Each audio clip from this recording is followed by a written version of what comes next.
Hello, my name's Mercer and I work for Heitman, a global real estate investment manager that's been investing in self-storage since the 1990s. And I myself have been investing in European real estate for over 18 years now.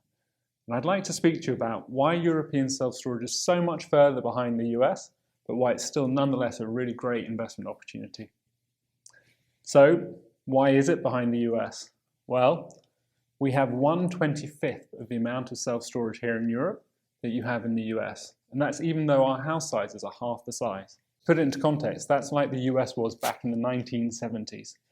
And when I speak to some of my American colleagues about the investments we're doing in self-storage, they say it really reminds them of when they were first investing in self-storage in the 1990s. So, why is that? Well, there are different reasons. Firstly, we started much later. The UK's oldest self-storage business was set up in 1983. That was actually by someone who'd been to the US, seen self-storage there, and realized how great it was and wanted to get it going in the UK. And if you go to places like Germany, they're still very much in their infancy. So we just started later. Secondly, it's harder to build in Europe. Even though we so clearly need more self-storage, the rate of new supply is less than a sixth of the US. Next, the operators are just less well established. A lot of them are private individuals that own 1 or 2 stores and operate them themselves. And if you look at the top 6 operators in Europe, they only run 14% of the stock. The same figure in the US is 61%. So it's just, the operators are just far less well established. Even though the US is so much further ahead than Europe, we still really like the US market. And as a result, that makes us like Europe even more. I think it's really one of the best investment opportunities there is out there at the moment. Why is that? Well, there are a number of different factors. Firstly, awareness of self-storage in Europe is still low. When we started in the 2000s, virtually nobody had heard of self-storage. Now, when we're investing, we know that half of the population in the UK are at least aware of the product. But if you go to someone like Germany, that figure's down at 14%. And as awareness of the product keeps growing, demand will naturally keep growing behind it. So there's some great demand drivers there.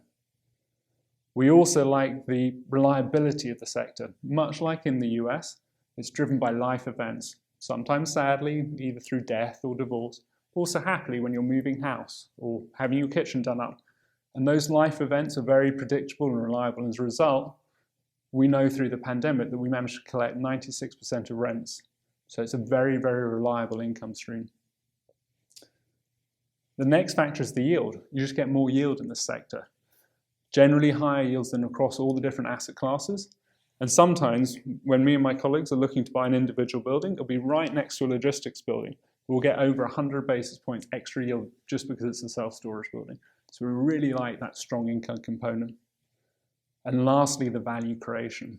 Because so many of the properties are owned by private individuals that don't really know how to drive value, there's a big opportunity to take those properties and just manage them better.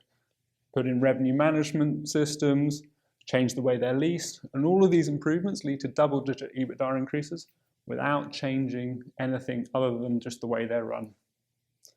And lastly, there's a consolidation opportunity. If you buy all these little stores, institutionalize them and sell them as a bigger portfolio, you'll get paid a premium on exit for that. It's a really clear value creation potential.